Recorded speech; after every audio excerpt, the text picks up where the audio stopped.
تبارك وتعالى في كلامه المجيد وفرقانه الحميد. أعوذ بالله من الشيطان الرجيم. بسم الله الرحمن الرحيم. وما أرسلناك إلا رحمة للعالمين. عن أبي قتادة رضي الله تعالى عنه أن أعرابيا سأل رسول الله صلى الله عليه وسلم فقال ما تقول في صوم يوم الاثنين؟ فقال رسول الله صلى الله عليه وسلم ذاك يوم ولدت فيه وأنزل فيه علي أو كما قال عليه الصلاة والسلام. আল্লাহ রব্বুল আলমিনের অশেষ মেহেরবানি যে আল্লাহ পাক এশার নামাজ জামাতের সাথে আদায় করার পরে রসুল আকরাম সাল্লাল্লাহু আলাইহি ওয়াসাল্লামের সিরাতের মতো গুরুত্বপূর্ণ একটি বিষয়ে আলোচনা করা এবং শোনার মতো মোবারক আমলের জন্য আল্লাহ পাক আমাদের সকলকে কবুল করেছেন। এই জন্য জবান খুলে মুহাব্বতের সাথে উচ্চ আওয়াজে আল্লাহ পাকের শুকর আদায় করি, আলহামদুলিল্লাহ। মুহতারাম হাজরিন, নেক আমলের জন্য আল্লাহ রব্বুল আলামিন যাদেরকে পছন্দ করেন, কবুল করেন, তারাই নেক আমল করার সুযোগ পাবে। যাদেরকে আল্লাহ রব্বুল আলামিন পছন্দ করেন না, কবুল করেন না, আমি আপনি চেষ্টা করা সত্ত্বেও তাদেরকে নেক আমল করানোর জন্য আমি আপনি করাইতে পারবো না, যদি আল্লাহ রব্বুল আলামিন না চান বান্দার দ্বারাই নেক আমল করায় নেবেন। এই জন্য একটি বিষয় আপনাদের সকলে জানা আছে, রসুল আকরাম সাল্লাল্লাহু আলাইহি ওয়াসাল্লামের চাচা যান হযরতে আবু তালেব আল্লাহর নবীর দ্বীনকে গ্রহণ না করলেও দ্বীনের জন্য বহু কোরবানি তিনি করেছেন। রসুল আকরাম সাল্লাল্লাহু আলাইহি ওয়াসাল্লামের জন্য ছায়া ছিলেন হযরতে আবু তালেব। আরব জাহানের মানুষ যখন সকলে ক্ষিপ্ত হয়ে আবু তালেবের কাছে বিচার নিয়ে গেল যে তোমার ভাতিজা আমাদের মধ্যে সমাজে দ্বন্দ্ব সৃষ্টি করে দিচ্ছে, পরস্পরে হিংসা বিদ্বেষ শুরু হয়ে যাচ্ছে তার দাওয়াতের কাজের কারণে, এই জন্য তুমি তোমার ভাতিজাকে যদি নিয়ন্ত্রণ করতে না পারো তাহলে আমরা আরব জাহানের সকলের সম্মিলিত শক্তি প্রয়োগ করে তোমার ভাতিজার বিরুদ্ধে ব্যবস্থা গ্রহণ করব। এমন কড়া বার্তা দেওয়ার পরেও রসুল আকরাম সাল্লাল্লাহু আলাইহি ওয়াসাল্লামের চাচা আবু তালেব আল্লাহর নবীকে আশ্বস্ত করে বলেছিলেন, ভাতিজা তুমি সঠিক দ্বীনের প্রচার প্রসারের এই মহান জিম্মাদারি পালন করে যাও, আমি চাচা হিসাবে তোমার জন্য যতটুকু করণীয় পরিপূর্ণ দায়িত্ব আমি পালন করে যাব এবং তোমার সাপোর্ট আমার পক্ষ থেকে পরিপূর্ণভাবে থাকবে। এভাবে রসুল আকরাম সাল্লাল্লাহু আলাইহি ওয়াসাল্লামকে সেই সময়ে সাপোর্ট দেওয়ার মতো আবু তালেব ছাড়া আর কেউ ছিল না। এমনভাবে রসুল আকরাম সাল্লাল্লাহু আলাইহি ওয়াসাল্লামের পাশে সীসা ঢালা প্রাচীরের ন্যায় এমন শক্তি প্রয়োগ করে ভাতিজার পাশে ছিলেন। এমন চাচাও হেদায়েতের জন্য আল্লাহর নবী বারবার চাইতেছিলেন যে আমার চাচা জানের হেদায়েত হয়ে যাক, আমার চাচা যান কালেমা পড়ে মুসলমান হয়ে জান্নাতের মেহমান হিসাবে আমার সাথে থাকবে। প্রিয় নবীজির এত ইচ্ছা, দিলের ভালোবাসা সব কিছু থাকা সত্ত্বেও আল্লাহ নবী বহু কষ্ট পাইতেছিলেন। তারপরে আল্লাহ পাকের পক্ষ থেকে কোরআনে কারীমের আয়াত অবতীর্ণ করে রসুল আকরাম সাল্লাল্লাহু আলাইহি ওয়াসাল্লামকে বিষয়টি বলা হলো, ইন্নাকা লা তাহদি মান আহবাবতা ওয়ালাকিন্নাল্লাহা ইয়াহদি মান ইয়াশা। হে নবী, আপনি চাইলেই কাউকে হেদায়েত দিতে পারবেন না, চাইলেই কারো থেকে হেদায়েত ছিনিয়ে নিতে পারবেন না। হেদায়েত এমন একটা দৌলত, যেই দৌলতকে আমি আল্লাহ রাব্বুল আলামিন নিজের কুদরতি হাতে সংরক্ষণ করেছি। আমি যাকে চাবো তাকে হেদায়েত দিব, আর যার প্রতি অসন্তুষ্ট হয়ে যাব সে হেদায়েতের কোনো কিছুই পাবে না। এটা আল্লাহ রাব্বুল আলামিনের উসুল, স্বীকৃত উসুল, নিয়ম। এই নিয়মের কারণে আপনি আমি হয়তো মনে করব যে অনেক লোকজন ভরে মাজমা হবে, বড় মাজমা হবে, সেটার মধ্যে বরকত বেশি হবে। আর আমিও অনেককে দাওয়াত দিলাম, ওনারা নামাজ পড়তে আসে না কেন?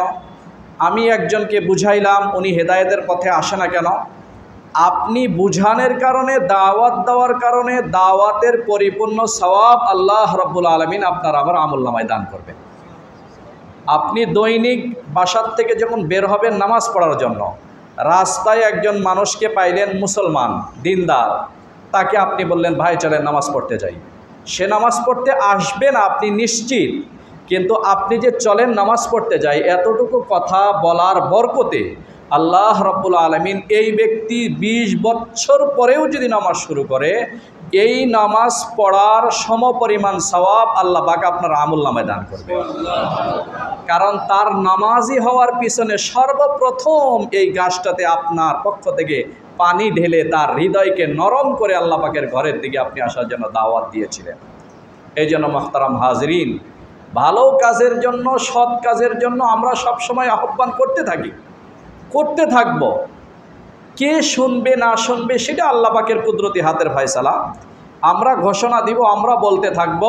আল্লাহ রাব্বুল আলামিন যাদেরকে কবুল করবেন তারা আসতে পারবে, তারা সৎ কথা শুনতে পারবে, সঠিক পথে চলতে পারবে। সে যদি নাও শোনে, আল্লাহ পাক আমাকে আপনাকে মাহরুম করবেন না। আমার আপনার আমলনামায় আল্লাহ রাব্বুল আলামিন সহি দাওয়াত, কোরআন সুন্নাহর সঠিক কথা বলার সওয়াব আল্লাহ পাক আমাদেরকে দিয়ে আমাদের এই সামান্য মেহনতকে আল্লাহ পাক মূল্যায়ন করবেন, বঞ্চিত করবেন না। তো আজকে এত বড় গুরুত্বপূর্ণ একটি মজলিস, রসুল আকরাম সাল্লাল্লাহু আলাইহি ওয়াসাল্লামের সিরাত সম্পর্কে আলোচনা করা হবে, রসুলের জীবনী সম্পর্কে আলোচনা করা হবে। রসুল আকরাম সাল্লাল্লাহু আলাইহি ওয়াসাল্লাম দুনিয়াতে আসার পূর্বে অনেক লম্বা চড়া ঘটনা, হযরতে সালমান ফারসি রাদিয়াল্লাহু তাআলা আনহু, এরপরে ওয়ারাকা বিন নাওফাল সহ অনেক বড় বড় ব্যক্তিরা এমন অতিবাহিত হয়ে গিয়েছেন যারা শুধু এই সন্ধানটা নেওয়ার জন্য যে আখিরি জামানার পয়গম্বর দুনিয়াতে আসার আসমানি কিতাবে যে আলামতগুলি বলা হয়েছে এই সময় হয়ে গেছে কিনা, এই বিষয়টি নিশ্চিত হওয়ার জন্য বহু দূরদারাজ পায়ে হেঁটে বহু দেশ সফর করে সেই জামানায় আসমানি কিতাবের ইলম যাদের কাছে ছিল, তাওরাত, জাবুর, ইনজিলের যারা বড় বড় আলেম ছিলেন তাদের কাছে উপস্থিত হয়েছিলেন শুধু এটা নিশ্চিত হওয়ার জন্য যে আপনারা বলুন কিতাবের বিবরণের সাথে আর বর্তমান যুগের মানুষের সব কিছু বিবেচনা করে আখিরি জামানার পয়গম্বর মুহাম্মদুর রাসূলুল্লাহ দুনিয়াতে আসার সময় হয়েছে কিনা, এই বিষয়টি তারা নিশ্চিত হওয়ার জন্য কত দূর দারাজ পর্যন্ত সফর করেছে। আর মুহতারাম হাজরিন, অনেক আম্বিয়া ইকরামরা পর্যন্ত এই জামানার মুহাম্মদুর রাসূল সাল্লাল্লাহু আলাইহি ওয়াসাল্লামের উম্মত হওয়ার জন্য আল্লাহ পাকের কাছে অনেক আগ্রহ প্রকাশ করেছিলেন, অনেক উম্মতগণ আগ্রহ প্রকাশ করেছিলেন। আল্লাহ পাক তাদেরকে কবুল করেন নাই। আপনাকে আমাকে কোনো প্রকার আবেদন করা ছাড়া প্রিয় নবীর উম্মত হওয়ার জন্য কবুল করেছেন। সেই জন্য আবারও জবান খুলে আল্লাহ পাকের শুকর আদায় করি, আলহামদুলিল্লাহ। মুহতারাম হাজরিন, আপনারা সকলেই জানেন রসুল আকরাম সাল্লাল্লাহু আলাইহি ওয়াসাল্লামের দাদার নাম ছিল আব্দুল মুত্তালিব। রসুল সাল্লাল্লাহু আলাইহি ওয়াসাল্লামের দাদার বাবার নাম ছিল হাশেম। হাশেম নাম খুবই প্রসিদ্ধ নাম, আমাদের সমাজে অনেকেরই নাম হাশেম। এই হাশেম অর্থাৎ হযরতে রসুল আকরাম সাল্লাল্লাহু আলাইহি ওয়াসাল্লামের দাদার বাবা হাশেম, তার যে সমস্ত সৎ অভ্যাসের কথা সিরাতের কিতাবে উল্লেখ করা আছে তার মধ্যে একটা অভ্যাস হলো, সেই যুগে যখন মানুষের মধ্যে সংকট, খাদ্য সংকটের কারণে মানুষ খুবই কষ্ট পাইত, তখন হাশেমের অভ্যাস ছিল এলাকার সমস্ত দরিদ্র অসহায় মানুষকে ডেকে তার বাড়িতে সাধারণভাবে খানার ব্যবস্থা করতেন। বড় ডেকের মধ্যে সুরবা পাকানো হইতো। সুরবা বলা হয় আমাদের সমাজে একটু ঝোল দিয়ে যদি তরকারি পাকানো হয় এটাকে সুরবা বলা হয়। এই সুরবা পাকানোর পরে প্রতি প্লেটে প্লেটে দিয়ে সমস্ত হতদরিদ্র অভাবগ্রস্ত মানুষকে সামনে সারিবদ্ধভাবে বসানো হতো এবং তাদের প্লেটে প্লেটে রুটি এই সুরবা দিয়ে খাওয়ার জন্য ইন্তেজাম এবং ব্যবস্থাপনা আল্লাহর নবীর দাদা আব্দুল মুত্তালেবের বাবার জামানাত থেকে উনি করে আসতেছিলেন। এই কারণে মক্কা নগরীর মানুষ জানতো এই দুনিয়ায় যদি সমস্ত মানুষের দরওয়াজা অভাবের কারণে বন্ধ হয়ে যায় তো আমাদের এই সমাজে সবচেয়ে দাতা হাশেম, তার দরওয়াজায় যদি আমার দরিদ্রতার কথা গিয়ে বলি তাহলে সে অবশ্যই আমার অভাবের প্রতি সুদৃষ্টি দিয়ে আমার এই অভাবকে দূর করার জন্য তার সাধ্য মোতাবেক সহযোগিতা করবে, আমাদেরকে কখনো ফিরিয়ে দিবে না। এই কারণে এই গুণের কারণে সেই যুগের মানুষে আসলে তার বাবা তাকে হাশেম নাম রাখেন নাই, এই গুণের কারণেই তাকে নাম বলা হতো হাশেম। এখন জন্মের সময় মানুষ কি নাম রেখেছে সেই নামের কথা মানুষ বুঝে না, সেই নামের কথা ইতিহাসের কিতাবেও খুবই ছোট্ট আকারে বিশেষভাবে উল্লেখ করা হয়েছে, কিন্তু সাধারণত সমস্ত কিতাবের মধ্যে রসুলের জীবনের উপরে রচিত যে কোনো ভাষায় সমস্ত কিতাবের মধ্যে উল্লেখ করা যে তার নাম হলো হাশেম। এই কারণে যে মানুষ হতদরিদ্র মানুষ, অভাবগ্রস্ত মানুষ, দুর্ভিক্ষের কারণে মানুষ যখন কষ্টে নিমজ্জিত হয় তখন তাদেরকে উদ্ধার করার জন্য এই হাশেমের দরওয়াজা এত বড় প্রশস্ত ছিল। যত মানুষ সাহায্য সহযোগিতার জন্য আসবে সকলকে হাশেম তার সাধ্য মোতাবেক সহযোগিতা করবে, খাওয়াবে, কোনো প্রকার কমতি করবে না। এই জন্য তাকে আরব জাহানের মানুষ তার গুণের কারণে নাম দিয়েছিল হাশেম। মুহতারাম হাজরিন, একটি কথা আপনাদের এখানে স্মরণ করিয়ে দিতে চাই, সেটা হলো আপনি যদি কোনো ভালো কাজ করে যান, এই ভালো কাজ আপনি যদি করেন, আপনার মধ্যে ভালো গুণ থাকে, আল্লাহ পাকের ফজল করমে আল্লাহ পাকের কুদরতি এক নিজাম আর নিয়ম আল্লাহ পাক চালু করে রেখেছেন, সেই ভালো গুণ আপনার পরবর্তী প্রজন্ম যারা দুনিয়াতে আসবে সেই ভালো গুণ আপনার সন্তান, আপনার নাতিপুতির মধ্যেও এই বাপ দাদার ভালো গুণ প্রকাশ পাইতে থাকে। এই জন্য সূরা কাহাফের যে একটি আয়াত ওয়াকানা আবুহুমা সলিহা, আপনারা যারা কোরআনে পাক তেলাওয়াত করতে পারেন, এই আয়াতের ব্যাখ্যায় সমস্ত মুফাসসিরিন একরাম বলেছেন যেই এতিম দুই সন্তানের বাবা বা তার কয়েক দাদা পূর্বপুরুষ একটা স্বর্ণের প্লেট, বড় একটা প্লেটের মধ্যে কিছু নসিহতনামা লেখে একটি ভবনের নিচে এটাকে দাফন করে রেখে গিয়েছিল, যে সময় মতো আমার পরবর্তী জেনারেশন যেন এটাকে উদ্ধার করে তাদের অভাব অনাটন দূর করে সচ্ছলতার জীবনযাপন করতে পারে। কিন্তু তার সেই দাদা নেককার মানুষ ছিল। এই নেককার মানুষ থাকার বদৌলতে বরকতে আল্লাহ রাব্বুল আলামিন এই বিল্ডিংটা যখন কোনো কারণে হেলে পড়ে যাবে এমন উপক্রম হয়ে গেল, তখন আল্লাহ পাকের ফজল করমে হযরতে খিজির আলাইহিস সালাতু ওয়াস সালামের মাধ্যমে এই বিল্ডিংটাকে একটু হাত দিয়ে ধরে যথাস্থানে আবার পূর্বের ন্যায় স্থাপন করে দিয়েছিলেন। ওই দাদার নেক আমলের বদৌলতে এত বছর পরে এসে নাতির গুপ্ত সম্পদকে আল্লাহ রাব্বুল আলামিন হেফাজত করেছিলেন দাদার নেক আমলের বদৌলতে। এই জন্য মেশকাত শরীফ একটা হাদিস আছে, কোনো মানুষ যদি এশার নামাজের পরে ঘুমানোর সময় আয়াতুল কুরসি তেলাওয়াত করে ঘুমায়, এই নেককার বান্দার তেলাওয়াতের বরকতে আল্লাহ পাক তার আশেপাশে যত প্রতিবেশী আছে সকলকে এই একজন নেককার বান্দার বদলতে সকলকে আল্লাহ পাক সকল প্রকার আপদ বিপদ থেকে এই রাত্রের জন্য সুরক্ষিত জীবন দান করবেন। মুহতারাম হাজরিন, নেককার মানুষের নেককারের বদৌলতে প্রতিবেশীরাও বরকত পায়।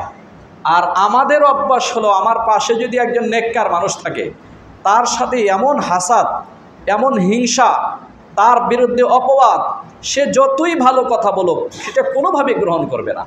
অথচ আপনি চিন্তা করে দেখুন, হাদিসের পরিভাষায় বুঝে আসে দুনিয়ার অনেক বিপদ আপদ থেকে আল্লাহ পাক আপনাকে রক্ষা করেছেন আপনার পাশের বাড়ির এই নামাজি এবং তাহাজ্জুদ গুজার প্রতিবেশীর বরকতে আল্লাহ পাক আপনাকে হেফাজত করেছেন। আর আপনি মনে করেন আপনার প্রতিবেশী যে জিন্দিগিতে নামাজ পড়ে না, বড় অফিসার, তার ওসিলায় আপনি সুরক্ষিত জীবন পেয়েছেন। এটা আপনার ঈমান আপনার ভিতরে কমতি থাকার কারণে আপনার এই আকীদা এবং বিশ্বাস। হাদিসে রসুল বলে আপনার পাশে একদম হতদরিদ্র নেককার পরহেজগার 5 ওয়াক্ত নামাজ পড়ে, তার দোয়ার বদৌলতে আল্লাহ পাক আপনাকে হেফাজত করেছেন।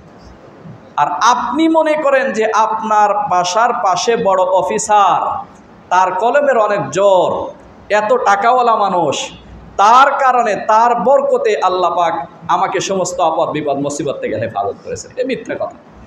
এই জন্য মুহতারাম হাজরিন, অনুরূপভাবে কেউ যদি জিন্দিগিতে খুব খারাপ কাজ করেছে, গুনার কাজ করেছে, তওবা করে দুনিয়ার থেকে চলে যায় নাই, ইন্তেকাল করলো, এই অবস্থাতেই তার গুনার একটা বেবরকতি তার পরবর্তী বংশধর যারা আছে তাদের মধ্যে এমনভাবে বিস্তার লাভ করবে, এটার ক্ষতির হাত থেকে সেও জীবনে বাঁচতে পারল না, তার পরবর্তী যে জেনারেশন দুনিয়াতে আসবে তারাও এই ক্ষতির হাত থেকে বাঁচতে পারবে না। দাদার গুনার কারণে সন্তান যেমন খেসারত ভোগ করবে, বেবরকতির জীবন পাবে, পরবর্তী তার নাতি যারা আসবে তারাও বেবরকতির জীবন পাবে। এই জন্য মুহতারাম হাজরিন, রাসূল আকরাম সাল্লাল্লাহু আলাইহি ওয়াসাল্লামের দাদা আব্দুল মুত্তালিবের বাবা হাশেমের যেই গুণ ছিল, এই গুণের কারণেই হাশেমের ইন্তেকাল যখন হয়ে গেল, তখন আল্লাহর রসুলের দাদা আব্দুল মুত্তালিব ছোট্ট বাচ্চা যখন জন্মগ্রহণ করেছে আল্লাহ নবীর দাদা আব্দুল মুত্তালিব, তখন তার কপালের মধ্যে ছোট্ট বাচ্চার চুল অনেক বড় থাকে। এগুলিকে খতনার 7ম দিনে আকিকা করা হয় তখন, অথবা জন্মদিনই পরিষ্কার করতে হয়। এই বাচ্চা আব্দুল মুত্তালিব অর্থাৎ আল্লাহ নবীর দাদা জন্মের পরই তার কপাল বরাবর একটা চুল, শুধু একটা চুলই সাদা। জন্মের পরে নতুন বাচ্চা, ভূমিষ্ঠ শিশু, একটা চুল শুধু সাদা। তখন যারা উপস্থিত ছিলেন, যেহেতু এই মক্কা নগরীর সমস্ত মানুষের জনপ্রিয় ব্যক্তি, সকলের প্রাণের স্পন্দন, হাশেমের একমাত্র ছেলে সন্তান জন্মগ্রহণ করেছে, এই ছেলে সন্তানকে দেখার জন্য সকলেই উপস্থিত হলো। উপস্থিত হওয়ার পরে দেখে তার কপালের মধ্যে একটা চুল শুধু এমন যেটা সাদা। তখন এই সাদা চুলকে লক্ষ্য করে সকলেই সম্মিলিতভাবে সিদ্ধান্ত গ্রহণ করলো যে এই বাচ্চার নাম রাখা দরকার শাইবাতুল হামদ। যারা আরবি গ্রামার সম্পর্কে অবগত তারা বুঝতেন, যেহেতু আপনারা আরবি গ্রামার সম্পর্কে অতটা নলেজ নাই, সেই জন্য এই বিষয়ে আপনাদের সামনে আলোচনা করার তেমন একটা প্রয়োজন নেই। তো নাম রাখা হয়েছিল জন্মের পরে এই ঘটনাকে কেন্দ্র করে শাইবাতুল হামদ। কিন্তু অনেক দিন পর্যন্ত এই বাচ্চা জন্মগ্রহণ করার পরে, যেহেতু তার বাবা নেই, নানির বাড়িতেই হযরতে আব্দুল মুত্তালিবের মা নানির বাড়িতেই অবস্থান করতেছিলেন। অনেক দিন পরে যখন 6-7 বছর বয়স হয়ে গেল, তখন আব্দুল মুত্তালিবের এক ভাই এই নিজের আপন ভাইয়ের ইয়াতীম সন্তানকে নেওয়ার জন্য উট নিয়ে উপস্থিত হলো, যে অনেক দিন পর্যন্ত আমার ভাই ইন্তেকাল করেছে, তার ইয়াতীম বাচ্চা নানির বাড়িতে মানুষ হচ্ছে, তাকে নেওয়ার জন্য চাচা যখন আসলো, তখন স্বাভাবিকভাবে ইয়াতীম সন্তান তার পরনের ব্যবহারের যে কাপড় ছিল, এই কাপড়টা দেখতে দূর থেকে এতটা পরিষ্কার পরিচ্ছন্ন ছিল না, এবং চেহারার ভিতর কেমন যেন একটা অসহায়ত্বের ভাব, অসহায় তার চেহারার মধ্যে ফুটে উঠতেছিল। পোশাক আশাক থেকেও দেখে মনে হইতেছিল হতদরিদ্র এবং অভাবী পরিবারের এক সন্তান। চেহারা সুন্দর, কিন্তু তার পোশাক আশাক দেখে মনে হইতেছিল অনেক দরিদ্র পরিবারের সন্তান হবে। তখন দরিদ্র পরিবারের সন্তান হবে, পোশাক আশাক দেখে মনে হয় কত দরিদ্র, আর যেই চাচা নেওয়ার জন্য এসেছেন সেই চাচা হলো মক্কা নগরীর সবচাইতে সম্ভ্রান্ত পরিবারের মানুষ, যাদের পূর্বপুরুষের ঐতিহ্য হলো তারা সমস্ত মানুষকে অভাবের সময় সহযোগিতা করে, আপদ বিপদে সহযোগিতা করে, তাই এই পরিবারকে সকলেই নেতা হিসাবে মেনে নেয় কোনো প্রকার আপত্তি ছাড়া। তখন চাচা যখন ভাতিজাকে নেওয়ার জন্য এসেছে, উটের পিঠে বসাইছেন, বসানোর পরে পথের মধ্যে চলতেছিলেন, মক্কাতে আসবেন। তো পরিচিত যে কোনো মানুষ দেখে জিজ্ঞাসা করে, তোমার এই উটের পিঠে তোমার পিছনে যাচ্ছে কে? তখন সে চিন্তা করলো, এখন যদি আমি পরিচয় দিই যে এটা আমার ভাতিজা, তাহলে আমার বংশের উপরে স্পট লাগবে যে আমি এত বাহাদুর, আমার বংশের এত নাম, তো আমার ভাতিজার পোশাক পরিচ্ছদ চেহারা সুরত এরকম কেন? তাহলে আমরা কি অন্যকে সহযোগিতা করে শুধু সুনাম কামাইতে চাই, না আসলে সুনাম না বাস্তবতা আমাদের মধ্যে আছে? তো বাস্তবতা থাকলে আমার নিজের ভাতিজার অবস্থা এরকম কেন? সেই জন্য লজ্জায় থেকে নিজেকে বাঁচানোর জন্য তখন সে পরিচয় দিল, এটা আমার গোলাম।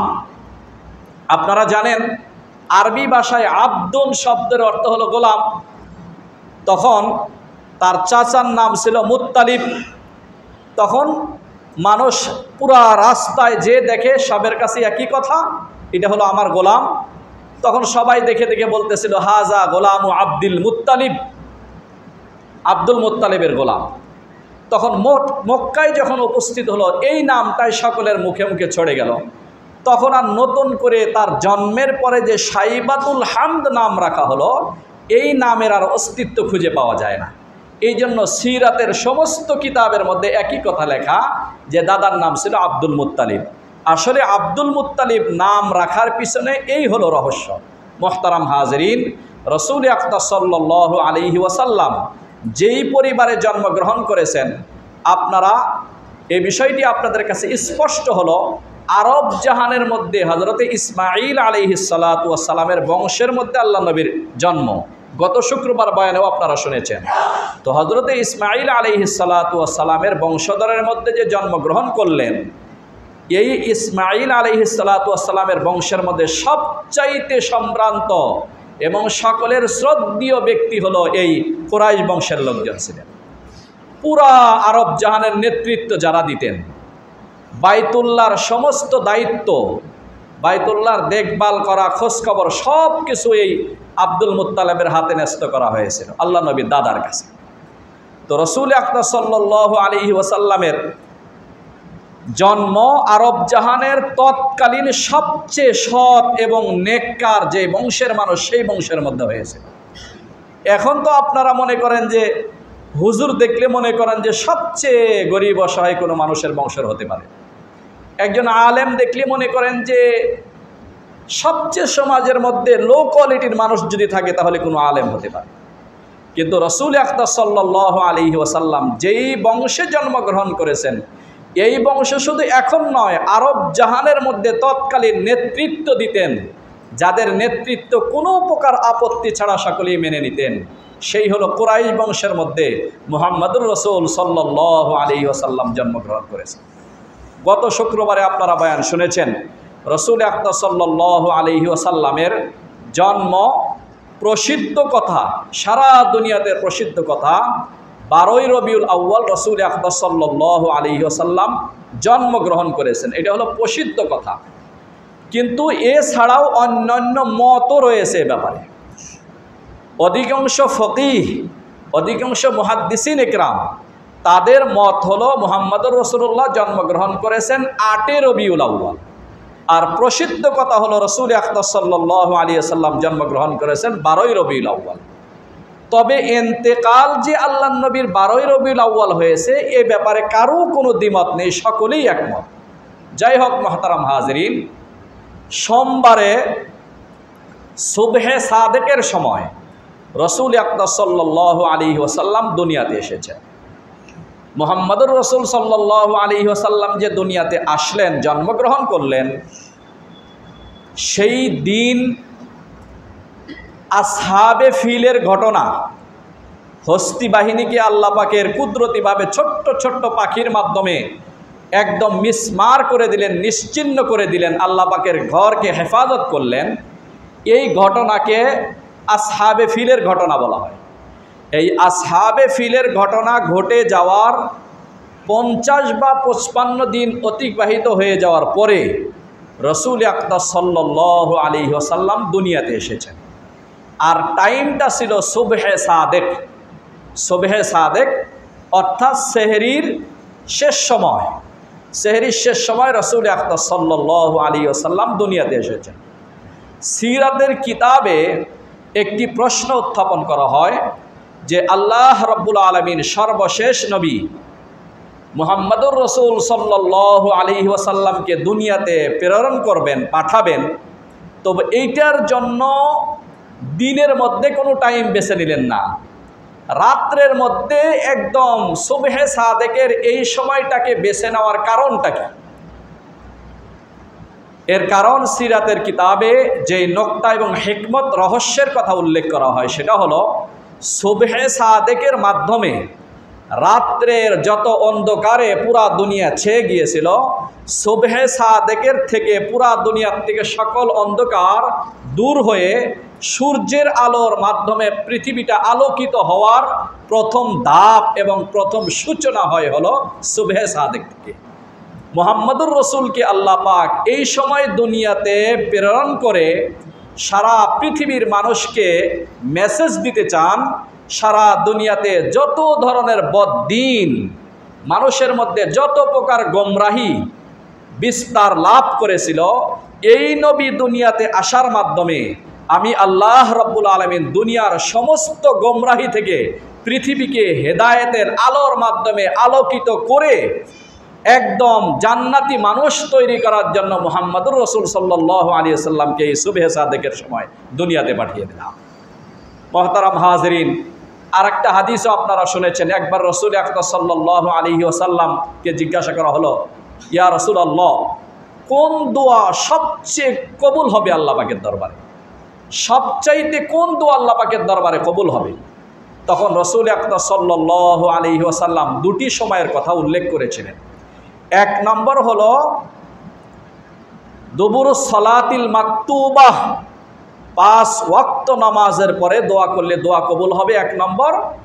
আর দ্বিতীয় নম্বর হলো জাওফুল লাইলিল আখির, শেষ রাত্রের দোয়া আল্লাহ রাব্বুল আলামিন কবুল করবেন।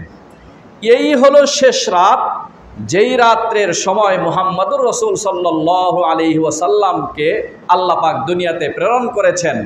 আল্লাহ পাক বুঝাইতে চান এই নবীকে আমি আল্লাহ যেভাবে কবুল করলাম, অনুরূপভাবে এই সুবহে সাদেকের বরকতপূর্ণ সময়ে নবীকে দুনিয়াতে প্রেরণ করে আমি আল্লাহ রাব্বুল আলামিন এই নবীর সাথে সাথে এই নবীর উম্মতকেও আমি আল্লাহ কবুল করতে চাই।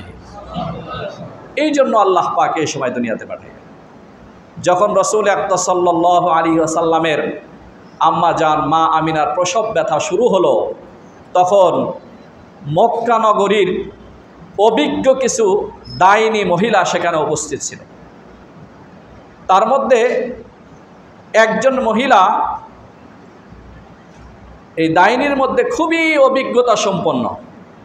সে রসুল আকরাম সাল্লাল্লাহু আলাইহি ওয়াসাল্লামের জন্মের সময় মা আমিনার ঘরে উপস্থিত ছিলেন। তো সে বলে যে আমি যখন রসুল আকরাম সাল্লাল্লাহু আলাইহি ওয়াসাল্লাম জন্মগ্রহণ করবেন, ভাব এবং নমুনা দেখে আমরা বুঝতেছিলাম আর কিছুক্ষণের মধ্যেই জন্মগ্রহণ করবে। আপনারা জানেন প্রসব ব্যথা শুরু হয় অনেক আগে। মেহরবানি করে এসিগুলো লাগিয়ে দেন, পিছনে দরজা খোলা। প্রসব ব্যথা অনেক আগে শুরু হয়, কিন্তু বাচ্চা দুনিয়াতে আসতে, প্রসব করতে যথেষ্ট সময় লাগে। তো এই ডাইনি মহিলা বলে, আমি আল্লাহর নবীর আম্মা জানের পাশে বসা ছিলাম, ভাব নমুনা দেখে যখন বুঝতে পারলাম আর কিছুক্ষণের মধ্যেই আব্দুল্লাহর ঘরকে আলোকিত করে তার ইয়াতিম সন্তান দুনিয়াতে আসবে, তখন আমি একটু ঘর থেকে বের হয়ে আকাশের দিকে লক্ষ্য করলাম। তো আকাশের দিকে লক্ষ্য করে দেখলাম, উনি বলেন, ফারাআইতু ফিন নুজুম, আমি আকাশের তারকাগুলি লক্ষ্য করে দেখতেছিলাম। তাদাল্লা, আকাশের তারকাগুলি ঝুঁকতে ঝুঁকতে ঝুঁকতে ঝুঁকতে একদম মা আমিনার ঘরের চালের উপরে এমনভাবে চলে এসেছে, হাত্তা আকুলা, আমি ভয় পাইতেছিলাম, লা আক আন্না লা তাক আন্না আলাইয়া, এই আসমানের তারকাগুলি ছিঁড়ে আমাদের সকলের উপরে পড়বে, এমন উপক্রম হয়ে গেছিল। আজকালের সমস্ত তারকাগুলি যেন ঝুঁকতে ঝুঁকতে এতটাই নিকটবর্তী হয়ে গেছে যে আমাদের সকলের উপরে পড়বে, আমরা যেন শাহাদত বরণ করব। এই হাদিসের ব্যাখ্যায় আপনারা জানেন, ইদ্রিস কান্দাহলিবি রহমতুল্লাহ আলাই নামে ভারতের দারুল উলুম দেওবন্দের একজন শাইখুত তাফসীর অতিক্রম করেছেন, অনেক বড় আলেম ছিলেন। উনি সিরাতে মুস্তাফা নামে উর্দু ভাষায় 3 খণ্ডে 3 ভলিউমে একটি বই উনি লিখেছেন সিরাতের উপর। এখানে উনি আলোচনা করতে গিয়ে বলেন যে আসমানের থেকে এই তারকাগুলি কেন ঝুঁকে মা আমিনার ঘরের দিকে আসতেছিল। উনি এর রহস্য উল্লেখ করেন যে আল্লাহ পাক বুঝাইতে চেয়েছিলেন, আমার আসমানি হেদায়েতের নূর এবং আলোর মাধ্যমে আমার ভূমিতে যত প্রকার জুলুম, যত প্রকার গোমরাহি, এই আইয়ামে জাহিলিয়তের মানব রচিত যত প্রকার আবিষ্কারকৃত যত গোমরাহি যা কিছু আছে, যত সংবিধান, সবগুলাকে আমি আল্লাহ রাব্বুল আলামিন একদম চিরদিনে জন্য খতম করে দিয়ে আমি আল্লাহ পাকের হুকুম, আল্লাহ পাকের আমার জমিনে প্রতিষ্ঠা করার জন্য আমার নবী মুহাম্মদুর রাসূল সাল্লাল্লাহু আলাইহি ওয়াসাল্লামের জন্মের এই বরকতপূর্ণ সময় আকাশের সমস্ত তারকাগুলিকে, যা কোনো নবীর জন্মের সময় এভাবে দুনিয়ার দিকে আসে নাই, শুধু একমাত্র আমার নবীর জন্মের সময় এসে আমি আগমন করে আমি আল্লাহ পাকের পক্ষ থেকে বুঝাইতে চেয়েছি, দুনিয়ার সমস্ত গোমরাহি, সমস্ত বাতিল চিরদিনের জন্য নিশ্চিহ্ন হয়ে যাবে, বাতিলের কোনো ক্ষমতা, কোনো কুওয়াত আর এই দুনিয়ার বুকে থাকবে না। এই বিষয়টি নিশ্চিত করার জন্য আল্লাহ রাব্বুল আলামিনের পক্ষ থেকে আসমানের সমস্ত তারকাগুলিকে নবীর জন্মের সময় আল্লাহ পাক দুনিয়ার কাছে এতভাবে নিকটবর্তী করে দিয়েছিলেন যে দুনিয়ার সমস্ত মানুষ দেখে বুঝতে পারছিল যে এখন আমাদের ঘাড়ের উপরে যেন ছিঁড়ে পড়ে যাবে, আমাদের এই তারকার কারণে আমরা যেন এখান থেকে শহীদ হয়ে যাব, আমরা যেন মারা যাব। মুহতারাম হাজরিন, রাসূল আকরাম সাল্লাল্লাহু আলাইহি ওয়াসাল্লামের জন্মের সময় এই কাহিনী। আম্মা জান রাসূল আকরাম সাল্লাল্লাহু আলাইহি ওয়াসাল্লামের মা হযরতে আমিনা, উনি নিজে বলেন যে আমার সন্তান যখন প্রসবের একদম সময় নিকটবর্তী হয়ে গেল, তো আমি এই অবস্থায় আমার বাচ্চা জন্মগ্রহণ করছে, এমন সময় আমি একটা নূর সেখানে দেখলাম। এই নূরের মাধ্যমে আজাআত লাহু কুসুর শাম, এই নূরের ফোকাস এবং এর আলোতে আমি দূর থেকে এমন মনে হলো যে তৎকালীন সারা দুনিয়ার সবচেয়ে আকর্ষণীয় রাজপ্রাসাদ ছিল শাম দেশের রাজপ্রাসাদ। এই শাম দেশের রাজপ্রাসাদের একটা চিত্র আমার সন্তান জন্মগ্রহণ করার সময় ঘরের মধ্যে একটা নূর প্রকাশ পাইল। এই নূরের মাধ্যমে শাম দেশের রাজপ্রাসাদের একটা চিত্র আমি এই মক্কা নগরীর আবু তালেবের ঘরের ভিতরে শুয়ে যেন দেখতেছিলাম। ওই চিত্র যা আমি এর আগে কখনো দেখি নাই, আজকে মাত্র এই নূরের মাধ্যমে বিষয়টি আমার কাছে স্পষ্ট হয়ে গেল। হাদিসের কিতাবে মুহাদ্দিসিন একরাম ব্যাখ্যায় লেখেন, মা আমিনা নিজের সন্তান প্রসব করার সময় এইটাকে কেন দেখলেন, এই নূর তার সামনে কেন প্রকাশ করানো হলো। আল্লাহ পাক মা আমিনাকে সান্ত্বনা দিতে চান যে মা আমিনা, তোমার এতিম সন্তানকে নিয়ে তুমি এত টেনশন যে আমার এতিম সন্তানের ভবিষ্যৎ কি হবে, যেই সন্তানের বাবা নাই তার দেখাশোনা কে করবে, তার লালন পালন কে করবে, তার ভবিষ্যৎই বা কী হবে। যেই সন্তানকে নিয়ে এত টেনশনে তুমি পড়েছ, সারা পৃথিবীর এই আকর্ষণীয় রাজপ্রাসাদ, এই শামের রাজপ্রাসাদ, যাকে দেখার জন্য, যাকে দিয়ে সারা দুনিয়ার মানুষ গর্ব করে, যাকে দেখার জন্য দুনিয়া পাগল, তোমার এই সন্তানের জন্মের পরে তার পায়ের নিচে এইরকম সমস্ত রাজপ্রাসাদগুলি চলে আসবে আল্লাহ পাকের ফজল করমে। এই জন্য মা আমিনাকে আল্লাহ পাক সান্ত্বনা দেওয়ার জন্য এই শামের রাজপ্রাসাদ সারা দুনিয়ার সমস্ত মানুষ কেউ না দেখলে মা আমিনার সামনে স্পষ্ট হয়ে গেছিল একটা নূরের মাধ্যমে। আপনারা যেমন রাত্রের অন্ধকারে চলতে থাকেন, বিদ্যুৎ নাই, হঠাৎ করে চলতেছেন, ঝড় বৃষ্টির রাত, হঠাৎ করে আসমানে যদি একটু বিদ্যুৎ চমকায়, একটু মুহূর্তের মধ্যে আপনারা অনেকটা রাস্তা দেখতে পারেন, সামনে অগ্রসর হতে থাকেন। এইরকম একটা নূর প্রকাশ পেয়েছিল, সেই নূরের মাধ্যমে শামের রাজপ্রাসাদ পর্যন্ত মা আমিনা এখানে দেখে গেছে। এই জন্য রসুল আকরাম সাল্লাল্লাহু আলাইহি ওয়াসাল্লামের জীবদ্দশায় শামের রাজপ্রাসাদ পর্যন্ত আল্লাহ পাকের এই দ্বীনের আওয়াজ এবং দাওয়াত সেখানে পৌঁছে গিয়েছিল এবং সেই দাওয়াতও তারা গ্রহণ করেছিল।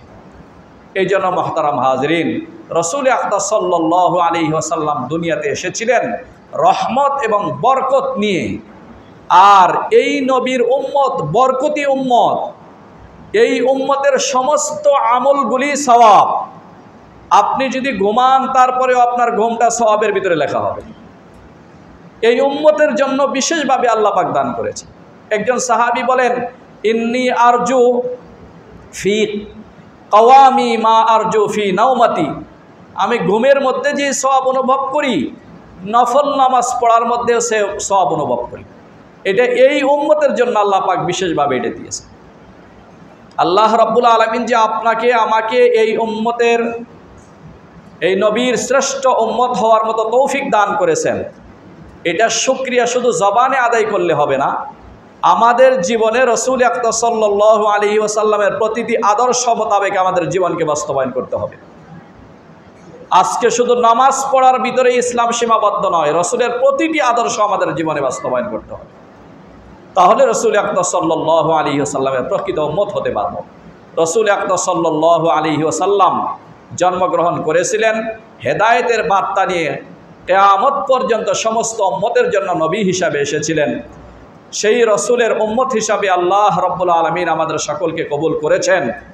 এই নবীর শাফাআত এবং সুপারিশ যদি আমরা পেতে চাই, তাহলে আল্লাহ নবীর সুন্নত মোতাবেক আমাদের জীবনযাপন করতে হবে।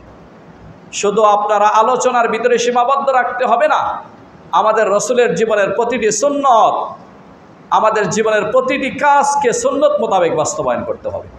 আল্লাহ রাব্বুল আলামিন আমাদেরকে যেন রসুল আকরাম সাল্লাল্লাহু আলাইহি ওয়াসাল্লামের আদর্শ মোতাবেক জীবনযাপন করার তৌফিক দান